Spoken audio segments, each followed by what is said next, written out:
만약 미국의 평화안이 최종 채택된다면 우크라이나는 러시아에 항복하는 대신 나토 가입 포기와 영토 일부 외교적 회복 시도로 방향을 바꿀 수 있습니다.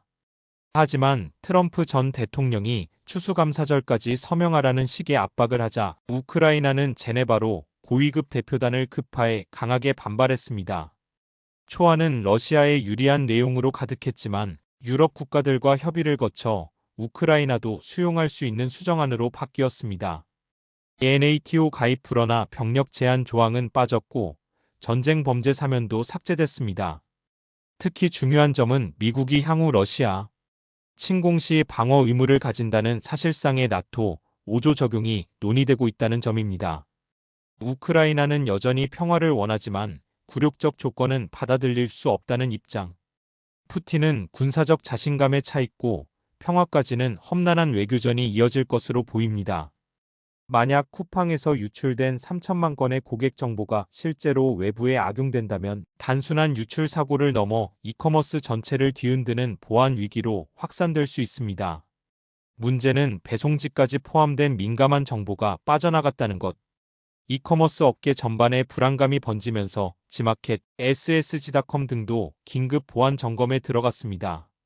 특히 이번 사건은 외부 해커가 아닌 내부자에 의한 유출 가능성이 제기되며 충격을 주고 있는데요. 쿠팡은 매년 수백억 원의 보안 예산을 쏟고도 5개월 동안 유출 사실조차 몰랐다는 점에서 심각한 구조적 허점이 드러났다는 평가입니다. 알리바바 등 글로벌 플랫폼과의 데이터 협업, 중국계 플랫폼의 국내 진출 등으로 소비자 불안은 더 커지는 상황. 지금이야말로 플랫폼 기업들이 보안 투자만큼이나 철저한 통제 시스템을 다시 점검할 때입니다. 비트코인 급락의 여파가 미국 증시 선물 시장까지 번지고 있습니다. 현지 시간 30일 밤 10시 30분 기준 다우 선물은 0.45%, S&P 500 선물은 0.65%, 나스닥 선물은 무려 0.92% 하락했습니다. 특히 나스닥 선물이 1% 가까이 빠지는 건 이례적인 일입니다. 불과 1시간 전까지만 해도 낙폭은 이보다 작았지만 암호화폐가 동반 급락하며 투자 심리가 빠르게 얼어붙고 있습니다. 비트코인은 현재 86,700달러 아래로 무너지며 하루 만에 4.6% 급락했고 리플 등 알트코인도 줄줄이 급락 중입니다. 코인마켓캡은 이번 급락 배경으로 비트코인 저항선 붕괴, 테더 지급 불능 우려, 국내 최대 거래소 업비트 해킹 소식 등을 지목했습니다. 가상화폐 시장의 충격이 월가까지 전이되고 있는 상황, 투자자들은 한층 더 긴장할 수밖에 없습니다. 11월 한국 수출이 610억 달러를 기록하며 전년 동기 대비 8.4% 증가했습니다. 매일 평균 수출은 13.3% 상승해 역대 11월 최고 기록을 경신했으며 6개월 연속 최대 실적 행진을 이어가고 있습니다. 특히 반도체가 슈퍼사이클을 타고 11월 172억 달러를 기록하며 월간 역대 최고 실적을 달성했습니다. 자동차 수출도 64억 달러를 넘기며 연간 최대 실적이 유력합니다. 이로써 연간 수출액 7천억 달러 돌파가 유력해졌고 이는 일본과 유사한 수준의 수출 규모입니다. 반도체, 자동차 외에도 무선통신, 바이오, 2차전지, 컴퓨터 수출도 개선됐습니다. 대중국 수출은 6.9% 증가했고 미국의 관세 압박에도 불구하고 아세안, 유럽, 중동 등으로 시장 다변화가 이뤄졌습니다. 산업부는 수출 여건이 녹록지 않은 가운데 기업들이 위기를 기회로 바꾼 것이라고 평가했습니다. 정부가 고환율에 대응하기 위해 외환시장 핵심 주체들을 총체적으로 점검하기로 했습니다. 국민연금과 외환당국 사이에 650억 달러 외환스와프 계약은 연장을 전제로 구체적인 협의에 들어갔고 수출기업의 환전 및 해외 투자 현황에 대한 정기점검도 본격화됐습니다. 달러 환전을 미루는 기업에 대해선 정책자금 인센티브 제공도 검토됩니다. 한편 금융감독원은 증권사의 과도한 해외 투자 유도와 투자자 보호 실태를 집중 점검할 예정입니다. 정부는 외환시장 안정을 유지하면서 국민연금의 수익성도 함께 확보하는 새 정책 프레임 구축에 착수했습니다. 현대차그룹이 모베드를 공개하며 자동차 제조사의 한계를 넘었습니다. 이 소형 자율주행 로봇 플랫폼은 경사, 연석, 방지턱까지 자유롭게 넘고 최대 57kg까지 적재 가능한 고정밀 주행이 가능합니다. 리모컨은 3D 터치 스크린 기반으로 누구나 쉽게 조작할 수 있죠. 자율배송, 순찰, 촬영, 골프카트, 심지어 방송용까지 다양한 모듈과 결합해 확장됩니다. 프로 모델은 AI 기반 자율주행 기술을 탑재, 사람과 장애물을 인식해 복잡한 실내외 환경을 안전하게 주행합니다. 이제 현대차는 단순한 자동차 회사를 넘어 미래 모빌리티 시장의 선두주자가 되려 합니다. 곧 판매 예정이라는 이 로봇 자동차, 여러분은 어떻게 생각하시나요? 일본 전역에 곰 출몰이 급증하면서 2025 회계연도 들어 곰 습격으로 인한 인명피해가 무려 230명을 넘어섰습니다. 이는 2023년의 연간 피해자 수 219명을 이미 초과한 수치로 사망자도 13명으로 2배 이상 증가했습니다. 곰 포획수도 9,800마리를 넘기며 역대 최다 기록을 세웠고 곰 출몰 신고도 3만 6천 건을 넘어선 상태입니다. 곰들은 개체수 증가와 더불어 인간 생활권에서 먹이를 찾는 데 익숙해지고 있어 앞으로도 출몰 위험은 계속될 전망입니다. 일본 환경성은 34억 엔을 긴급 투입해 대책 마련에 나서겠다고 밝혔습니다. 전 세계 금융시장이 요동치고 있습니다. 일본이 금리 인상을 시사하자 엔 캐리 트레이드 청산 우려가 커졌습니다.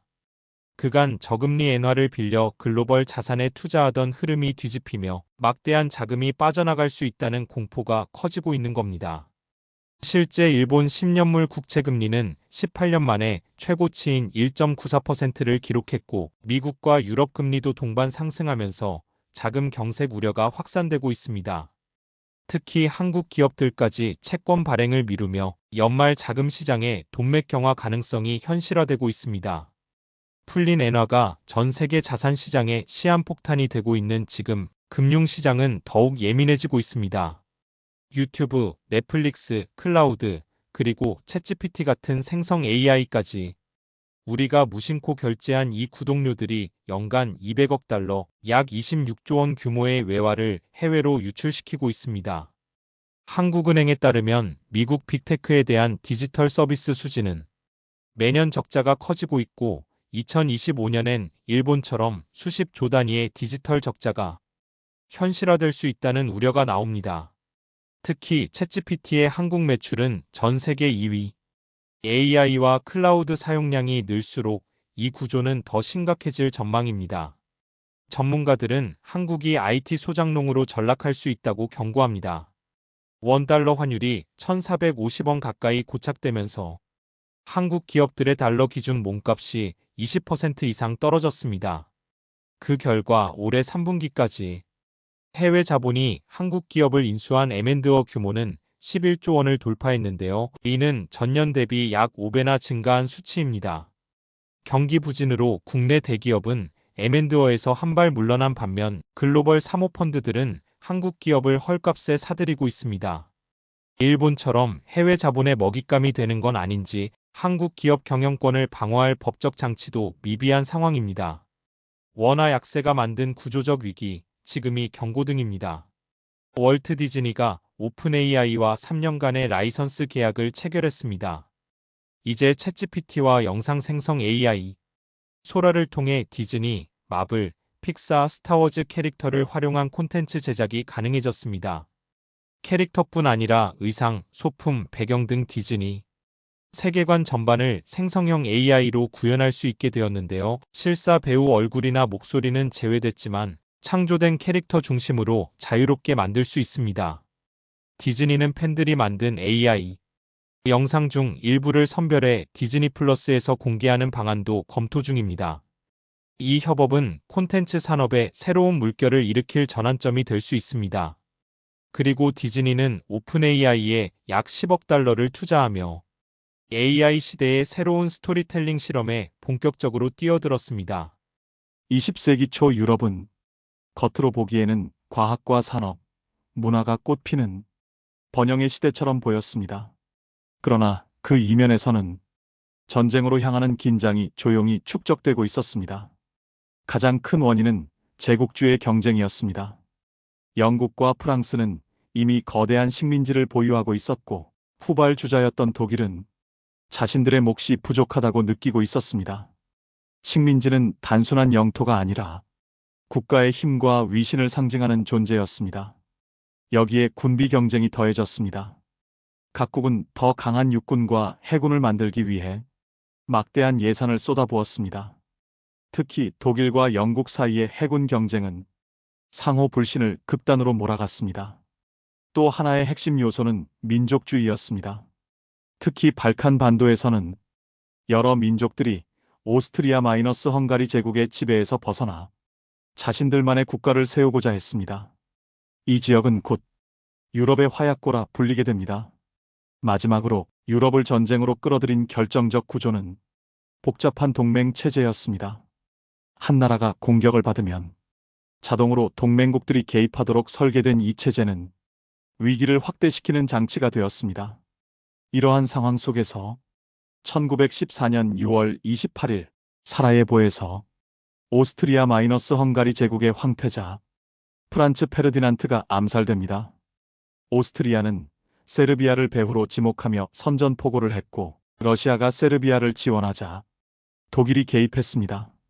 이어 프랑스, 영국까지 참전하며 불과 몇 주 만에 전쟁은 유럽 전체로 번져나갔습니다. 이 전쟁은 우발적인 충돌이 아니라 오랫동안 쌓여온 긴장이 마침내 폭발한 결과였습니다. 그리고 세계는 곧 상상조차 하지 못했던 전쟁을 맞이하게 됩니다. 이부 참호 속의 인간들. 전쟁이 시작되자 각국은 빠른 승리를 기대했습니다. 그러나 전선은 곧 멈춰섰고 서부 전선에는 수백 킬로미터에 달하는 참호선이 형성되었습니다. 병사들은 비와 진흙, 시체와 쥐가 가득한 참호 속에서 하루하루를 버텨야 했습니다. 전진은 곧 죽음을 의미했고 후퇴는 명령 불복종이었습니다. 기관총은 돌격을 무력화시켰고 독가스는 인간의 호흡 자체를 무기로 만들었습니다. 전쟁은 더 이상 용기나 명예의 문제가 아니었습니다. 기술과 산업이 살상을 자동화하는 시대가 된 것입니다. 이 전쟁은 군인들만의 전쟁이 아니었습니다. 공장에서는 밤낮 없이 무기가 생산되었고 여성과 어린이들까지 노동력으로 동원되었습니다. 국가 전체가 전쟁을 위해 움직이는 총력전 체제가 만들어졌습니다. 1917년 전쟁의 흐름을 바꾸는 두 사건이 일어납니다. 러시아에서는 혁명이 발생해 전쟁에서 이탈했고 같은 해 미국이 연합국 편으로 참전합니다. 미국의 참전은 단순한 병력 지원을 넘어 막대한 산업력과 자원의 투입을 의미했습니다. 전쟁의 균형은 서서히 연합국 쪽으로 기울기 시작했습니다. 그러나 그 대가로 수많은 생명이 희생되었습니다. 전쟁은 이미 누가 이기든 모두가 패자가 되는 단계에 이르렀습니다. 3부 끝나지 않은 전쟁, 종전과 1차 세계대전의 유산. 1918년 독일 내부에서는 기아와 반란, 정치적 혼란이 확산되었습니다. 더 이상 전쟁을 지속할 힘은 남아있지 않았습니다. 11월 11일 독일은 휴전에 서명했고 1차 세계대전은 공식적으로 끝났습니다. 그러나 전쟁의 상처는 끝나지 않았습니다. 약 1600만 명 이상이 사망했고 수천만 명이 부상당했습니다. 많은 생존자들은 평생 전쟁 후유증과 정신적 트라우마에 시달려야 했습니다. 전후 체결된 베르사유 조약은 독일의 모든 전쟁 책임을 지우고 막대한 배상금을 부과했습니다. 이는 평화를 위한 조약이라기보다 패배국을 처벌하는 문서에 가까웠습니다. 이 조약은 독일 사회에 깊은 분노와 좌절을 남겼고 극단적인 정치 세력이 성장할 토양을 제공했습니다.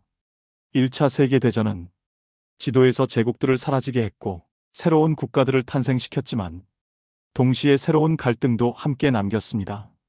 이 전쟁은 인류에게 분명한 교훈을 남겼습니다. 기술과 국가의 힘이 통제되지 않을 때 전쟁은 인간성을 파괴할 수 있다는 사실입니다. 1차 세계대전은 끝났지만 그 여파는 곧 또 다른 전쟁으로 이어지게 됩니다. 그리고 인류는 아직 그 교훈을 완전히 배우지 못했습니다. 대공황, 전체주의, 그리고 침략의 시작. 1차 세계대전이 끝난 뒤 세계는 평화를 원했습니다. 그러나 그 평화는 매우 불안정했습니다.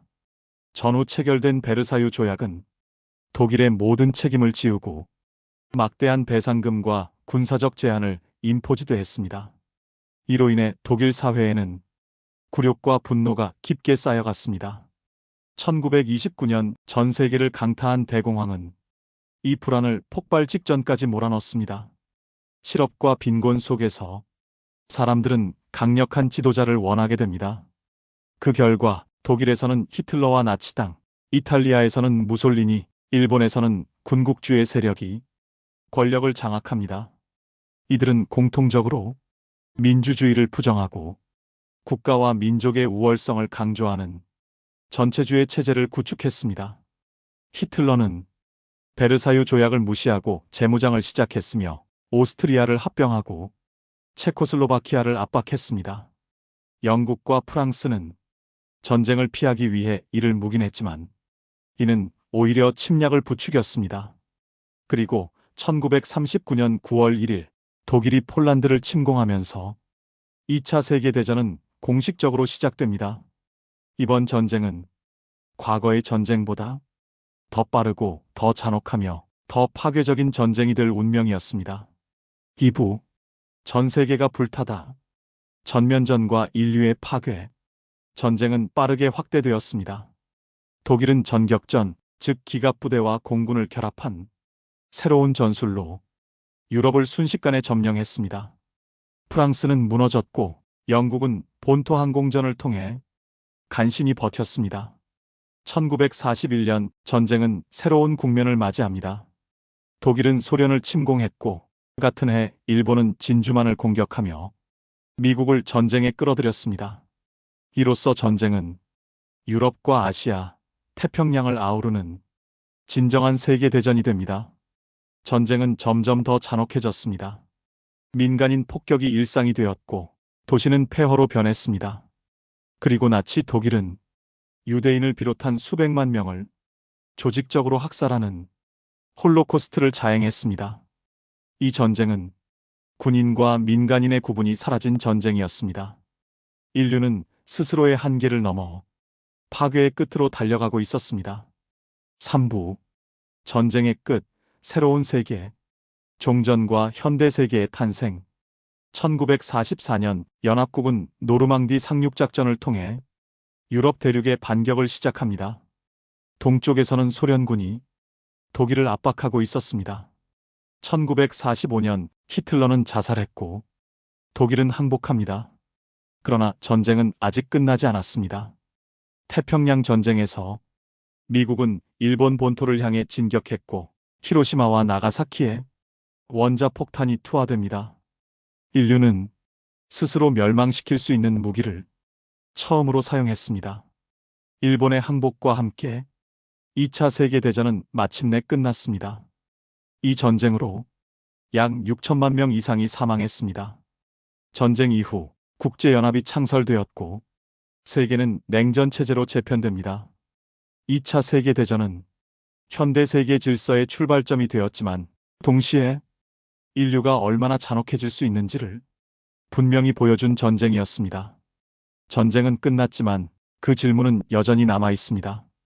인류는 이 비극에서 정말로 배웠는가?